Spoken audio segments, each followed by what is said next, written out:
daremos início agora, então, à nossa aula. Já está gravando. Daremos início, então, à nossa última aula. Aula, antes da revisão, né? E depois a adorável prova da disciplina de legislação social e previdenciária. Tá? Então, nós seguimos com o nosso material lá, que vocês têm acesso.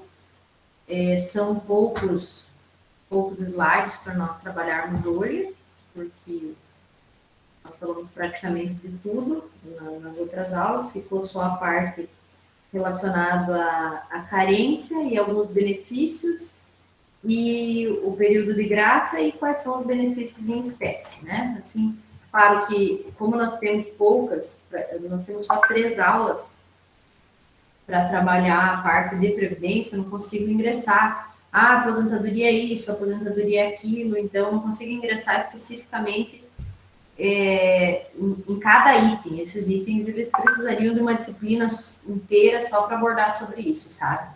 Então, a gente tem que falar de uma maneira geral, e aí quem tiver interesse em saber sobre um benefício específico tem que abordar aquele benefício específico que a gente não consegue englobar aqui nas nossas aulas, pela brevidade, né? Inclusive, quando a gente tem outras aulas presenciais, a gente consegue dar uma estendida um pouco maior, sabe? Mas aqui não é possível, né? A gente vai indo dentro da nossa possibilidade e passando aí o básico para vocês, que é o que é necessário. Então, assim, nas aulas pretéritas, nós falamos lá sobre, de forma geral, o triângulo da Seguridade Social, sendo que a Previdência Social é um só. Falamos de todos aqueles princípios que vocês sabem, né? Os princípios não vou citar novamente, que foi na aula retrasada. E na aula passada, nós falamos sobre os beneficiários da Previdência Social. Gente, eu saio, me ataco falando e vocês, tá tudo certo? Tem uma coisa para perguntar antes de eu começar? Tá ouvindo bem, professora, aqui. Então tá. Gente, antes de eu ingressar, acabei de lembrar. Desses assuntos aqui, eu preciso que vocês façam as anotações de vocês, tá? Porque, como eu coloquei ali só os títulos e alguns conceitos básicos, vocês vão fazendo as anotações de vocês, porque as questões da prova, elas vão englobar também essa conversa que a gente tem, uma definição disso, uma definição daquilo. Então, façam as anotações de vocês, do que tange essa aula agora, né? Essas aulas aí de Previdência Social. Vão fazendo as anotações, se tiverem dúvidas, perguntem. Mas, com certeza, ali está só um esboço, né? Um resumo para que vocês possam fazer as anotações de vocês. Mas sobre isso nós falaremos na próxima aula, né? Que é a revisão na semana que vem. Então, como eu ia falando, na aula passada nós falamos sobre os beneficiários da Previdência Social, que podem ser os segurados e os dependentes, né? Os segurados é quando a pessoa mesmo recebe, e os dependentes são aquelas pessoas que dependem, como o próprio nome diz, do segurado. Então, é como se ele fosse o dependente, no caso, aquela pessoa que depende financeiramente do segurado da Previdência Social. Então, às vezes, tem lá uma pessoa recebendo um benefício da Previdência Social e não é filiado na Previdência Social. Ou seja, o sistema, como eu falei para vocês lá da Previdência Social, ele é um sistema contributivo. Ou seja, eu preciso contribuir para fazer jus ou para ter direito a receber um benefício. Mas existem pessoas que não contribuem e que, mesmo assim, estão recebendo ou fazem jus a algum benefício da Previdência. Isso acontece porque provavelmente essa pessoa é uma dependente. Acontece de o dependente receber quando ocorre a morte do segurado ou quando o segurado está preso, né? Que nós fizemos esse comentário sobre o auxílio reclusão. Mas normalmente é o próprio segurado que recebe. Depois nós temos o segurado é aquela pessoa que é contribuinte e recebe, tem o facultativo e o obrigatório. E nós temos também os dependentes, que podem ser presumidos ou comprovados, classe 1, 2 e 3, lembrando que uma classe elimina a outra, tá? Então, vocês precisam lembrar que uma classe vai eliminar a outra. Depois, eu falei da questão do enteado também, e assim nós encerramos a nossa aula semana passada. Hoje, nós vamos iniciar falando sobre carência. Alguém de vocês sabe o que é carência no âmbito do direito previdenciário? Alguém pode me ajudar? É um tempo que você tem que pagar antecipado, tipo uma carência de 12 meses, você tem que estar pagando esses 12 meses antes de precisar da Previdência? Isso, exatamente, muito bem contribuído. A carência é o período, o número de contribuições necessárias para você fazer jus a determinados benefícios. Não são todos, tá? Já começa por aí. A carência não se aplica a todos os benefícios da Previdência Social, tá? Alguns benefícios exigem a carência de 12 outros não. Bem colocado na explicação, Daniel. Então, vamos lá. A carência é o mínimo de contribuições mensais indispensáveis para que o beneficiário faça jus ao benefício. E aí eu coloco ali o auxílio-doença e a aposentadoria por invalidez, que exige pelo menos 12 meses de carência. Alguém consegue imaginar o porquê exige esses dois benefícios, exigem esses 12 meses de carência? Alguém consegue imaginar para me ajudar a responder aqui? Por que exige 12 meses de carência no auxílio-doença ou na aposentadoria por invalidez? Eu acredito por auxílio-doença, não sei, né? Não sei se eu tô certa. Vamos supor, às vezes tem pessoas que agem de má fé, né? Vai lá e paga 1, 2, usufruir e depois para de pagar. Usa e para de pagar. É o que eu acho. Seria a mesma coisa, prof, que plano de saúde? Tem um período de carência para estar utilizando, tipo por gestação, acho que é 10 meses, né? Isso.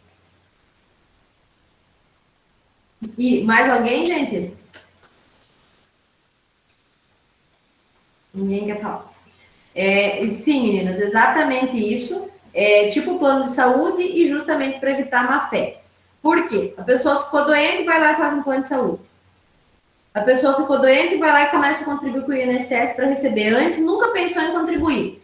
Mas aí, quando viu que ficou doente, vai lá e contribui. Então, é para evitar esse tipo de coisas, existe o período de carência, tá?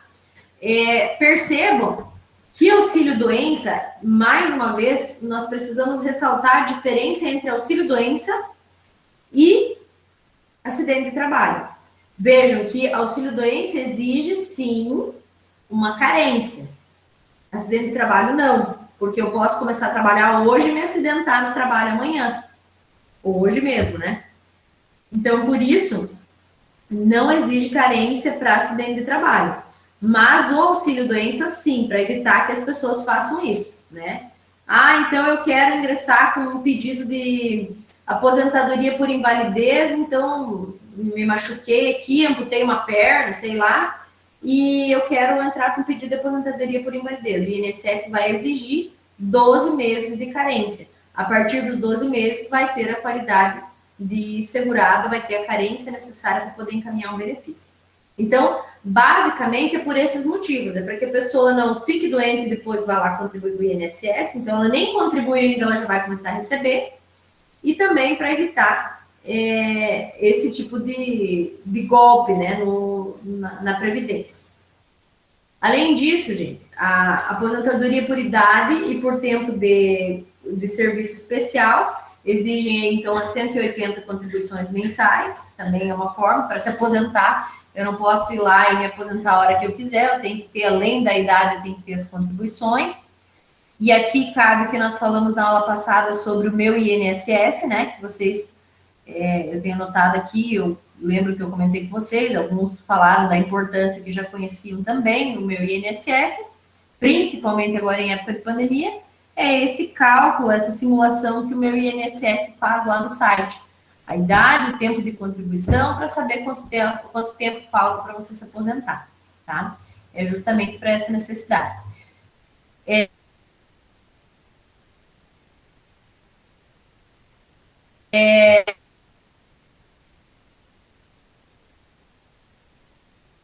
A carência Já vou, prof. exige salário de maternidade, também exige contribuições mentais, contribuiu com a Previdência, não resolva ir lá começar a contribuir, depois engravidou para receber. Então, será que tem alguém pedindo mentais? Ô, prof, tinha travado um bom pedaço aí do que você estava falando.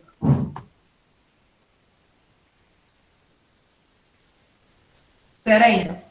Travou para mais alguém? Sim. Você também, pô. Bah, era para estar funcionando pelo cabo aqui. Espera aí. Tinha caído o cabo. Normalizou? Parece que sim. Oi, gente. Sim, prof. Normalizou? Tá, eu tinha arrancado o cabo sem querer. Parabéns para mim. Até onde vocês ouviram?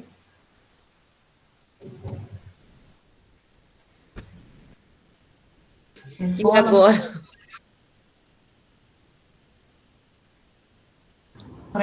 Então, no salário de maternidade. Que se exigem 10 contribuições justamente para que a pessoa não engravide e vá lá pedir a salário de contribuição sem nunca ter contribuído, tá? Então, 10 contribuições, assim como a Fernanda citou, o plano de saúde ocorre a mesma coisa. 10 meses de carência para depois poder, a maioria, né? Para depois poder ter cobertura para parto e para consultas ginecológicas com esse intuito, tá?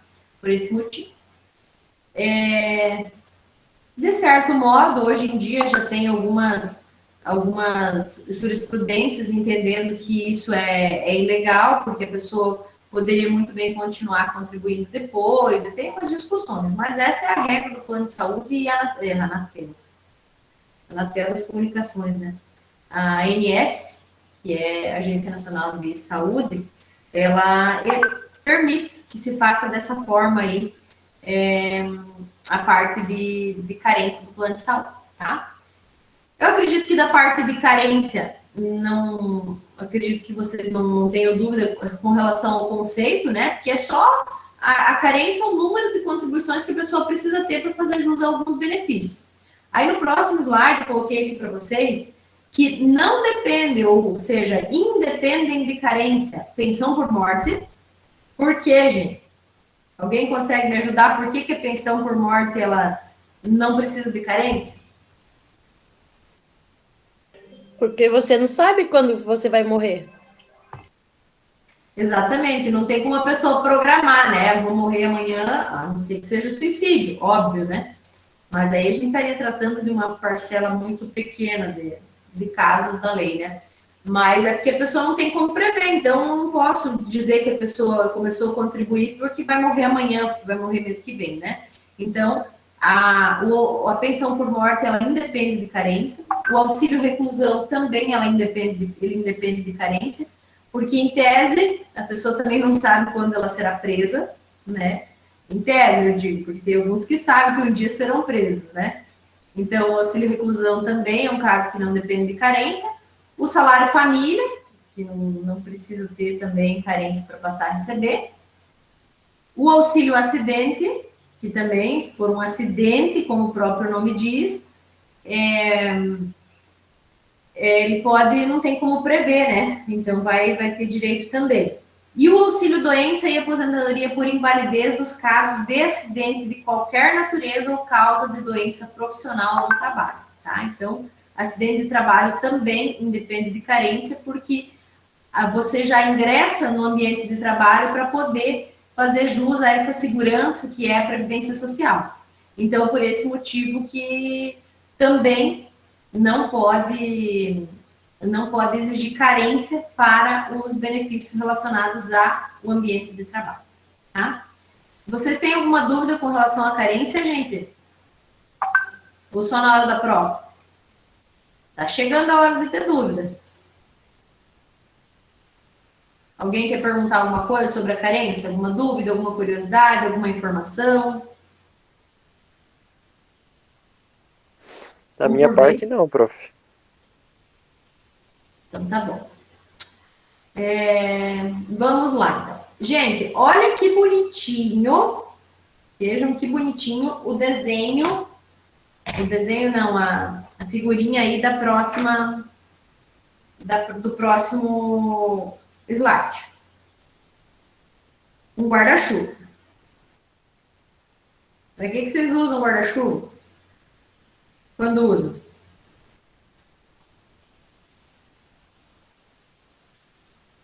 Me respondam, por favor. Nossa, prof, não me lembro quanto tempo faz que eu não tenho um guarda-chuva. Eu usei hoje, prof. Eu também usei hoje. Achei o meu perdido no porta-malas do carro. É uma poeirinha, mas tudo bem.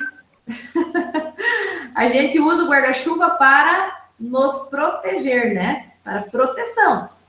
Às vezes do sol, pode ser um guarda-sol, guarda-chuva, né? E às vezes da chuva. Mas o fato é que é uma espécie de uma proteção. Eu costumo dizer, e para vocês gravarem isso também, que quando que a Previdência Social ela é utilizada? Vocês conseguem me dizer, a Previdência Social é utilizada, e sempre ela é utilizada quando acontece o quê? Seja mais clara, professor.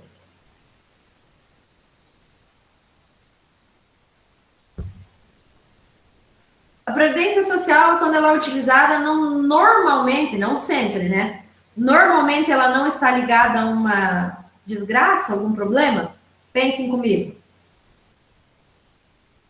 Quando eu vou lá requerer um auxílio-doença, é um problema.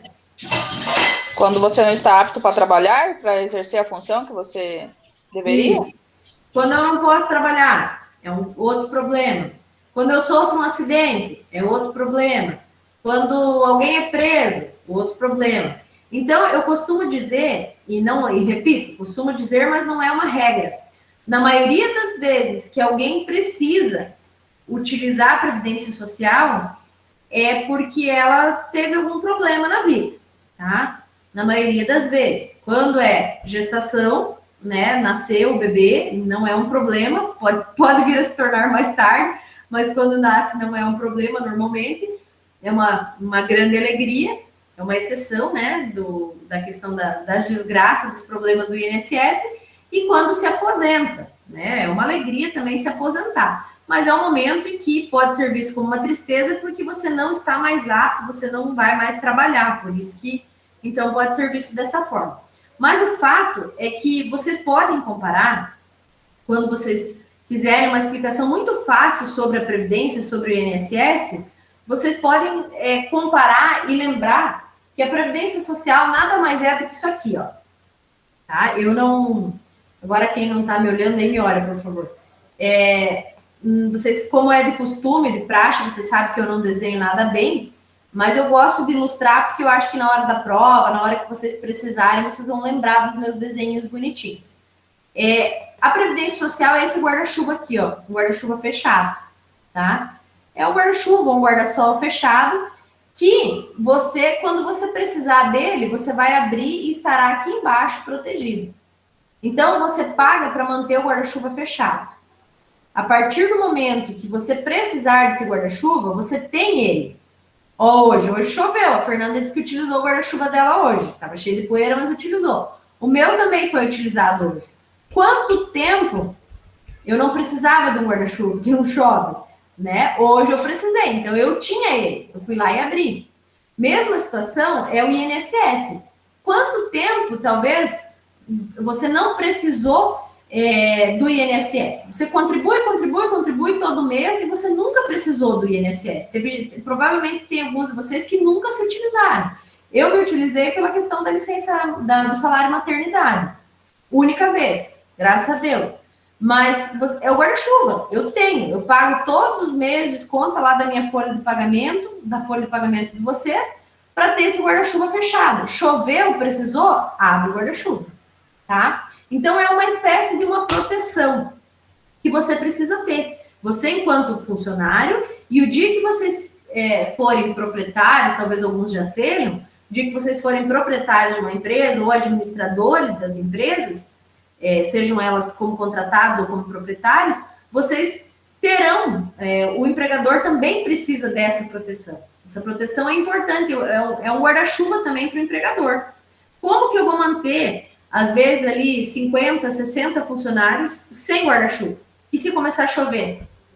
Como que eles vão fazer para cobrir essas despesas, entende? Então, o guarda-chuva da Previdência Social nada mais é do que isso. Você ter ali, você paga para tê-lo.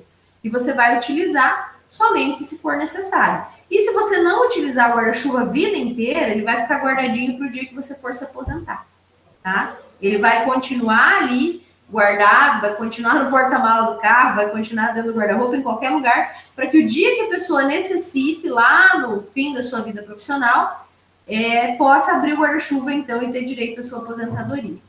Claro que já tivemos inúmeros memes com respeito a isso, porque com a mudança da Previdência acabou adiando um pouquinho mais, né, a questão da aposentadoria. Muitos aí brincam que será que vão se aposentar, né? Muitos de nós talvez não nos aposentemos, né? Pode falecer antes, pode acontecer qualquer outra coisa, né?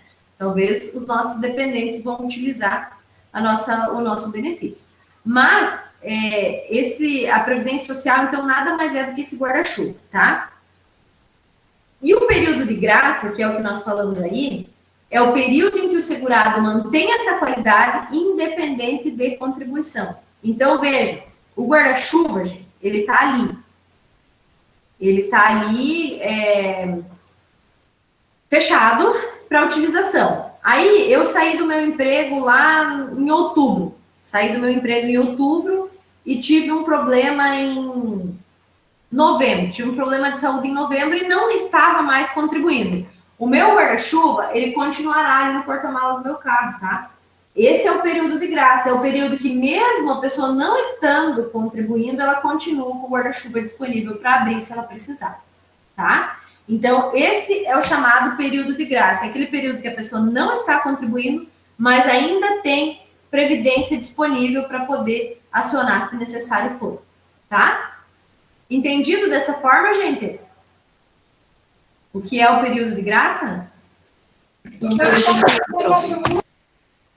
O meu exemplinho do guarda-chuva. Pena que na hora da prova vocês não podem desenhar o guarda-chuva lá nas respostas, né? Mas é bem tranquilo para que vocês lembrem dessa forma. Aí agora eu coloquei aqui no último slide para vocês, para a gente comentar de forma geral, de forma breve, sobre todos esses benefícios que nós temos da Previdência Social. Por isso que eu falei, eu não esmiucei cada um dos benefícios, mas nós vamos falar de todos eles de forma breve. E vocês poderão ter uma noção geral de cada um deles, tá? Eu coloquei ele para vocês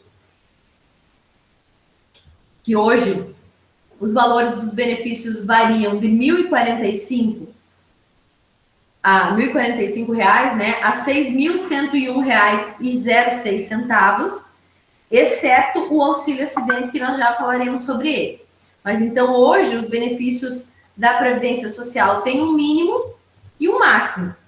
O mínimo é R$ 1.045, que é o salário mínimo, como todos sabem, né? E o máximo, R$ 6.101,06. Esses valores, eles atualizam aí todos os anos, juntamente com o salário mínimo nacional, tá? Alguém de vocês tem conhecimento de alguma pessoa que receba menos que um salário mínimo de benefício?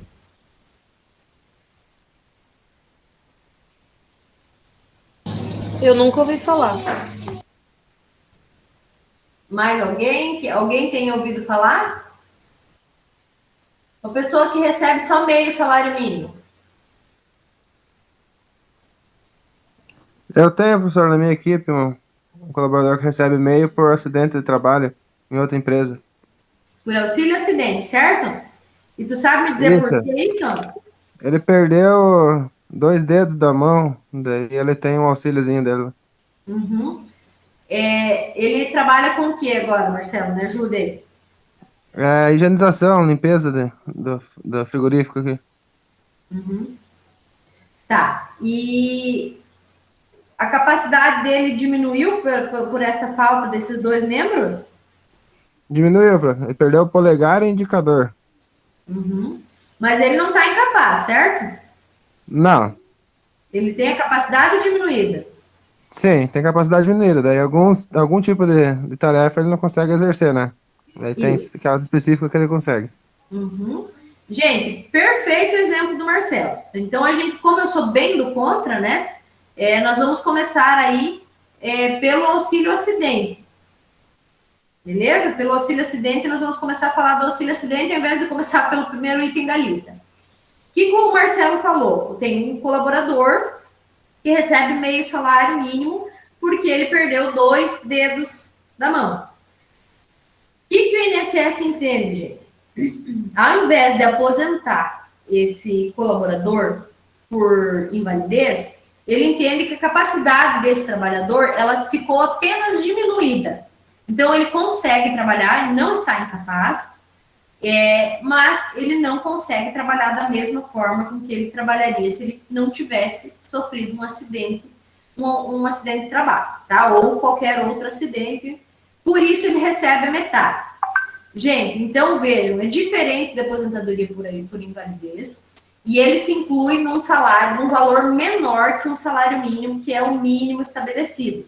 Por que é isso? Porque ele tem a capacidade diminuída e a Previdência entende que ele vai continuar trabalhando. Então, o exemplo normalmente que se dá é de, por exemplo, uma costureira. Ela fabricava ali 10 camisetas por dia. E aí, com o problema dela, ela sofreu um acidente, seja de trabalho, seja de moto, de qualquer coisa, e ela encaminhou o benefício. Ela ficou um tempo em auxílio-doença e depois ela entrou no auxílio-acidente porque ela poderia voltar a trabalhar e produzir 8 camisas diariamente.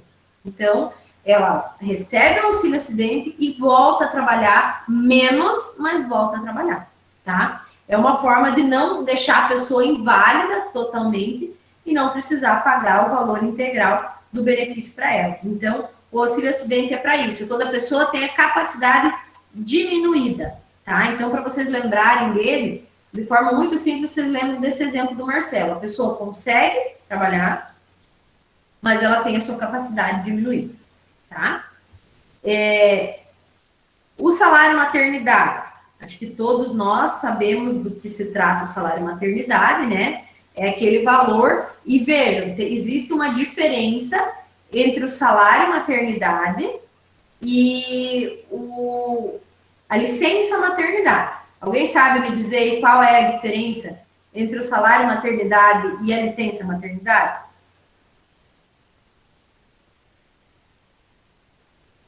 Sim, não, talvez, pode ser, quem sabe, alguém me ajude?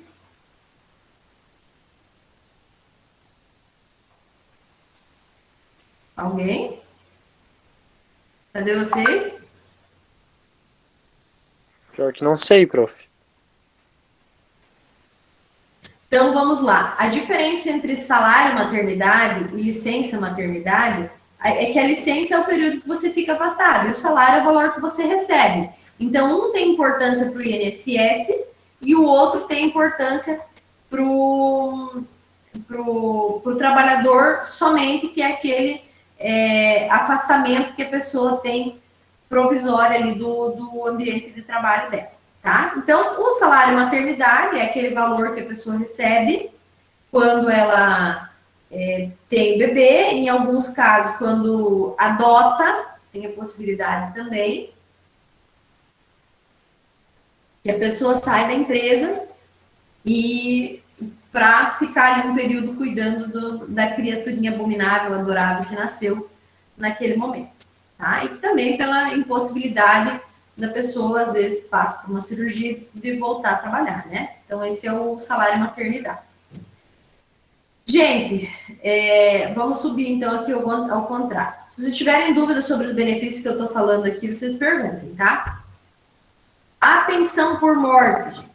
Pensão por morte nada mais é do que um benefício pago ao dependente ou aos dependentes do segurado, porque se entende que aquela pessoa, se ela era casada ou se ela tinha filhos, que a renda familiar dessas pessoas que estão vivas, da viúva, no caso dos herdeiros, a renda familiar era composta também pelo valor que a pessoa que morreu recebia.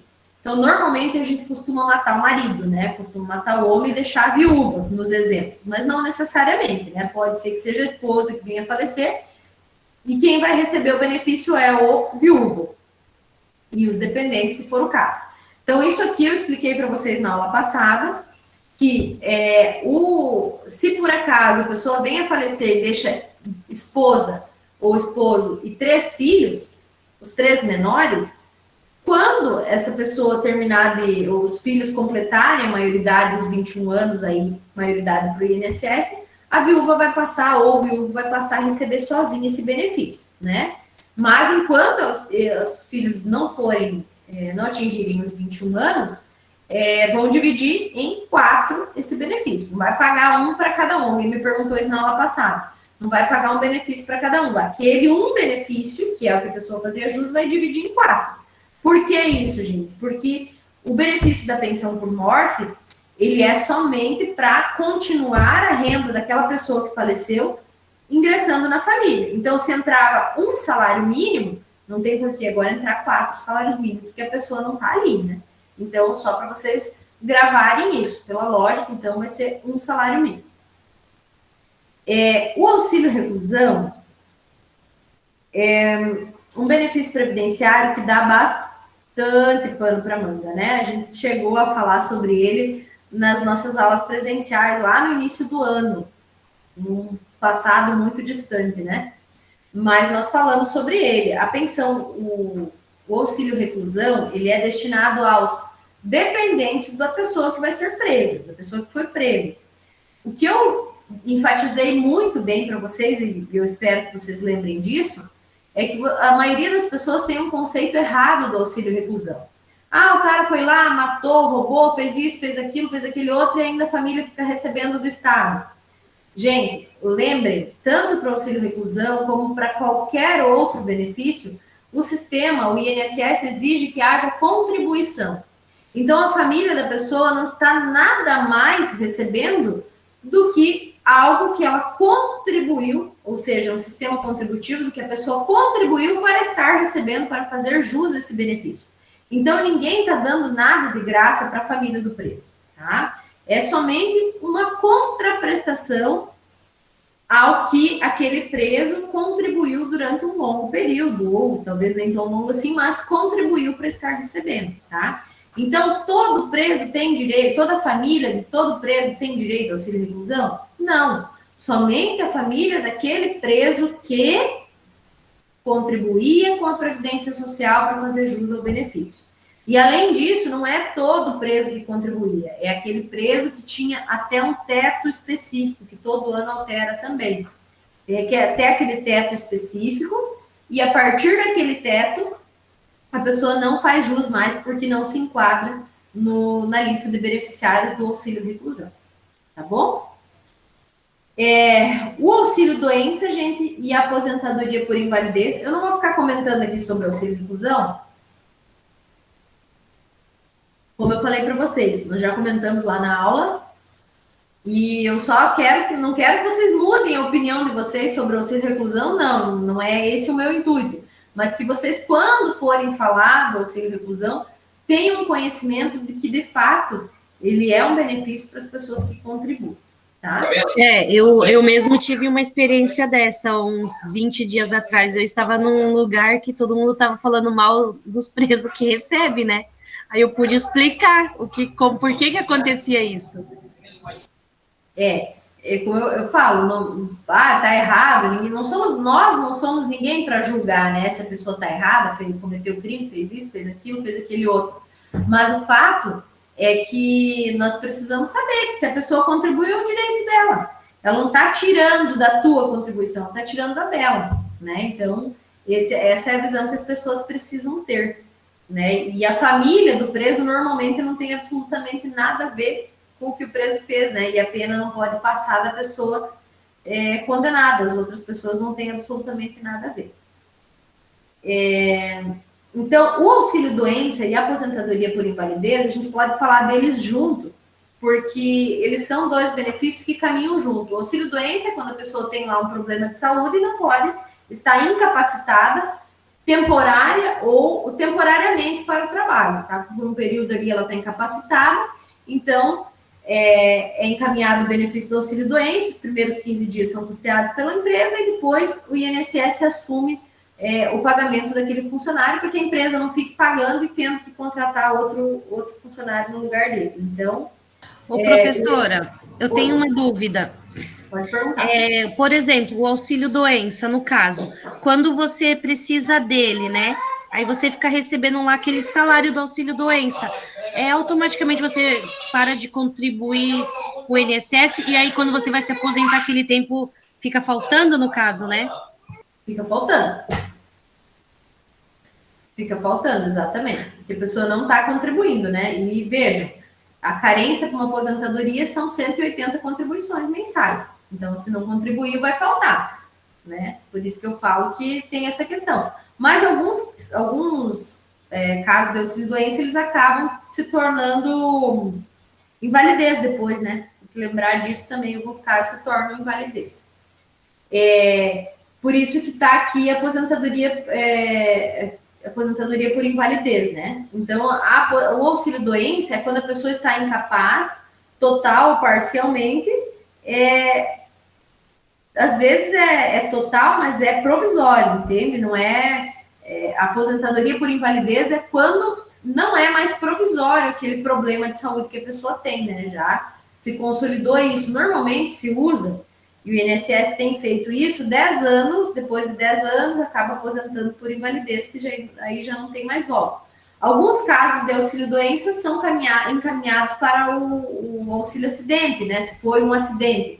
Às vezes não é um acidente de trabalho, a pessoa está recebendo auxílio-doença e pode converter, então, em auxílio-acidente, que é o que nós falamos ali sobre o caso que o Marcelo citou. A pessoa continua trabalhando, mas trabalhando menos, tá? Então, o auxílio-doença, ele pode se converter em auxílio-acidente ou em aposentadoria por invalidez, tá? A aposentadoria da pessoa com deficiência, gente, aquela pessoa que é incapaz, né, inválida, vai ter também direito a essa aposentadoria da pessoa com deficiência. E as demais aposentadorias, que pode ser por tempo de contribuição. A aposentadoria, ela pode ser por idade urbana, rural ou híbrida. Então, vejam que a aposentadoria híbrida é uma, entre aspas, uma novidade, isso não existe desde sempre, ela recebeu esse nome e foi regulamentado não faz muito tempo, que é aquela aposentadoria que você junta tempo urbano e rural, tá? Então, mas isso já existe há muito tempo. Sim, já existe há muito tempo, mas agora não, há um certo tempo, surgiram regras novas e requisitos novos também para poder juntar tempo urbano e tempo rural, podendo ser também não só o tempo rural lá do início da vida laborativa da pessoa, mas sim mais recente esse tempo rural, tá? Então, nada mais é do que a junção, a híbrida é essa mistura, né? Nada mais justo, mais do que a junção do tempo urbano e do tempo rural. Beleza? Gente, alguma dúvida até aí? Não. Todo mundo entendeu tudo? Então, tá bom. Então, hoje nós estamos na nossa última aula de conteúdo, né? Eu acredito que, na medida do que é possível, vocês conseguiram acompanhar aí, pelo que eu percebi. E agora a gente, na semana que vem, faz a revisão e a prova, e depois estarão, se forem bem, e estiver tudo resolvido, estarão de férias, né? Eu só lembro vocês que ainda eu tenho acadêmicos que não me mandaram o áudio da apresentação. Quem não apresentou, preciso que me mande o áudio, quem não me mandou ainda, para eu poder computar essa nota, esses 3 pontos relacionados ao trabalho de vocês, tá bom? Então, obrigada pela atenção de vocês. Eu vou parar a gravação para poder fazer a chamada, e aí depois da chamada vocês estarão liberados.